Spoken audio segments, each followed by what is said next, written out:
everybody, and welcome to the PT on Ice Daily Show. Sorry, I pressed the trigger a little bit early on today. I guess I was just excited to be talking about this topic. My name is Christina Previtt. I am one of the 2 lead faculty in modern management of the older adult, our geriatrics curriculum. In our geriatrics curriculum, we have 3 courses. We have our 8-week online essential foundations. Our next cohort is starting January 5th. We have some exciting changes for you. We have some new TAs coming on board. We have Alex and Julie back, so it's going to be a really fun cohort to be starting off 2022. Pardon me. And we have the boss man in that course, so it's going to be really exciting to have Jeff Moore sitting in on our material. So if you're interested, let us know. And we are hitting the road running, starting as soon as 2022 hits. I'm in Fenton, Michigan on the 8th, 9th of January up at Health HQ. Then we are at Onward Hendersonville. That course is actually sold out and on a wait list. And then we are off to Seattle after that. I think that's a closed course. So we have quite a few books, our courses on the books. And if you're interested in getting on to a live or getting out to a live course, go to ptonice.com/olderadult and you'll be able to see that. All right. The other side of my life, I do a lot of teaching for ICE, is you saw me on Monday talking about pelvic health. And so I thought this is a really interesting topic that will be able to blend my 2 worlds. And so the title for today is Breastfeeding and Menopause Are Similar. So I think in the pelvic health space, and I've said this before on the podcast, I think we've done a really incredible job of advocating for our role, creating more awareness of the pelvic floor, especially in that perinatal period, that pregnancy, postpartum space, where we can advocate for helping with labor and delivery outcomes, pelvic girdle pain, incontinence issue, pain with intercourse, all those things. Oh, I have something in my throat. Not a good thing on a live podcast. Okay. So we have, we've done a really good job. And over the last, especially 5 years, we've seen a huge boom, not just in the awareness from the public, but also a big rise in the interest on the side of the clinician. We see a lot more pelvic PTs where we're starting getting to the point where, before we would have maybe a couple of pelvic PTs in a state. And now we're getting to the point where almost every practice is looking to have a pelvic floor physical therapist in their business model, which is so great. What I think we haven't done as good of a job with is really advocating for our role in the geriatric space. In our 8-week advanced concepts, we go through a whole week where we talk about bladder and bowel health for the older adult, specifically targeting interventions that non-internal physical therapists can do to try and improve outcomes or remove barriers to our programs of care that we may not know exist. And when we see huge fluctuations in hormones for females, we are going to see a rise in the incidence of pelvic floor dysfunction. So we start to see that in the pregnancy and postpartum space. We have a large fluctuation of sex hormones that occur during that time. And the second point in a female's life where we're starting to see that is through menopause.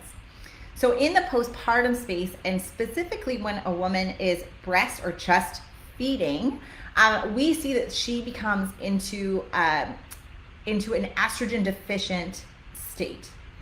This mirrors, albeit transiently, what happens permanently during menopause.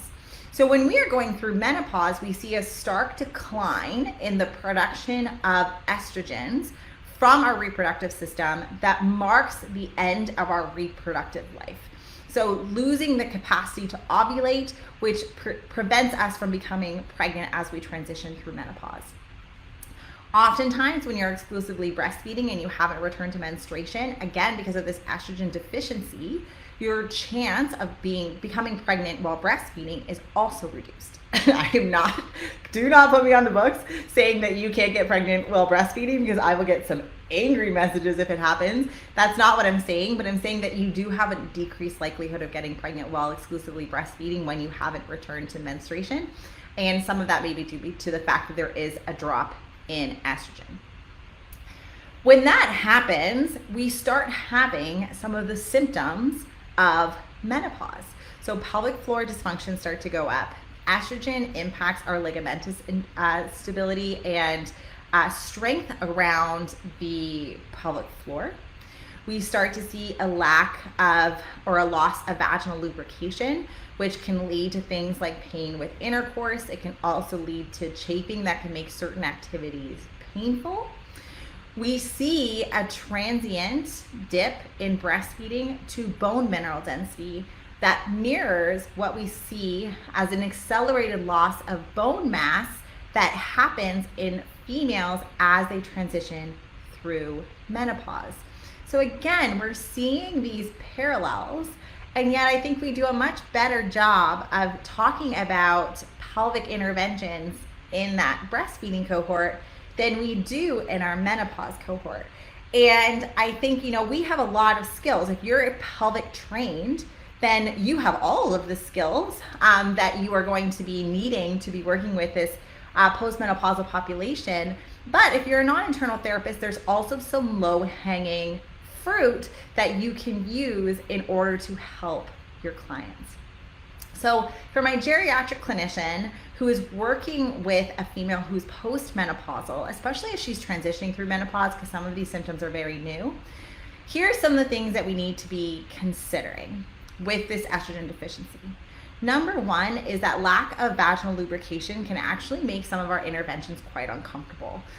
For some of my postmenopausal clients who like cycling, for example, that lack of vaginal lubrication can be quite uncomfortable and can be a barrier to exercise. So if you're telling your client that you want them to do 10 minutes on the bike before they get there and they're chafing the entire time and it's painful, they may not tell you that that's an issue, and they may just show up right on time and you think that they're just avoiding exercise when really there's something else going on.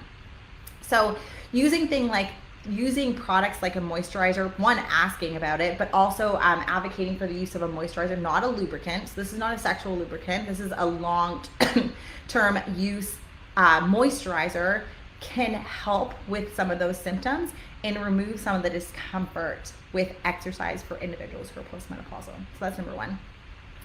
Number two, just like we see a stark increase in pelvic floor dysfunctions postpartum because of the impact and changes to the body following pregnancy and delivery, we also see a pretty stark increase around pelvic floor dysfunctions related to menopause.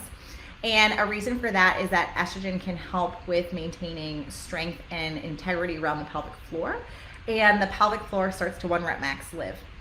So when we're thinking about that, we may be trying to get our clients to heavy deadlift, for example, and you think that they're really avoiding or fearful of heavy exercise, but they may be going through an entire pad when they are lifting with you, or they may be afraid that they're going to have an accident, or they have had an accident heavy lifting, and that might actually be their barrier to lifting. Again, you have to be aware that some of these things are going on, and that might mean that you're asking a couple more questions on your intake evaluation to see if these might be causes for concern.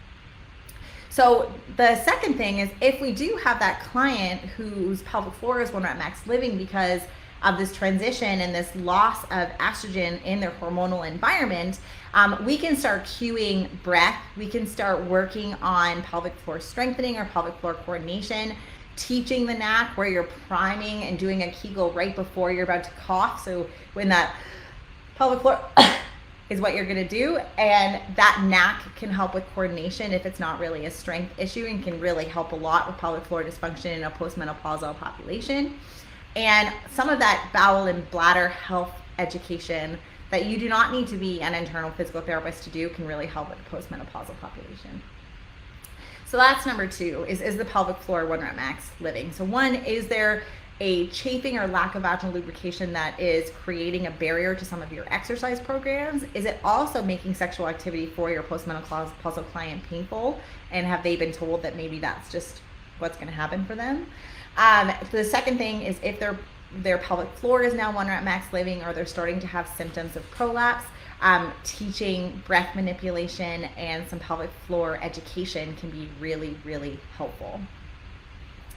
The third thing that we're going to talk about is that when we're thinking about a postmenopausal population and a breastfeeding population, impact is actually important because we want to mitigate losses in bone mineral density in both of these patient populations. So we see with some preliminary evidence that the postpartum population is going to see a dip. Some resistance training may not actually mitigate those losses as much as possible, but it's generally advocated in that postpartum population to avoid impact exercise. And it's often advocated for in that postmenopausal population to avoid impact exercise as well. And so what we're doing is we're seeing this hormonal profile that is contributing to a loss of bone mineral density, but we're also facilitating that loss because we are discouraging anything that is going to maintain our bone mass as we get older. So things that we need to be considering in both of these patient populations is how do we allow the pelvic floor to accept impact, accept load, without having symptoms of leaking or heaviness, and how do we encourage that in a very progressive way that allows us to accept and maintain as much bone mineral density as possible as we transition through menopause and into our 60s, 70s, and 80s. And so kind of bringing that around full circle, we have a lot of tools in our toolbox that we can be using for both of these patient populations, but we need to be advocating more for that awareness in the postmenopausal space, just like we have been so adamant about advocating for pelvic health in the postpartum space. These fluctuations in hormones make for, this increased risk of pelvic floor dysfunction, and there's a lot of work and a lot of help that we can give to these clients in the pelvic health space. So I hope today I'm going to challenge you, if you are speaking to the pelvic health space on your social media, make a post about postmenopausal health. Try and help in that regard. Can you take something that you would have been talking about, for example, with posturing with breastfeeding, and talk about posturing with a gait aid?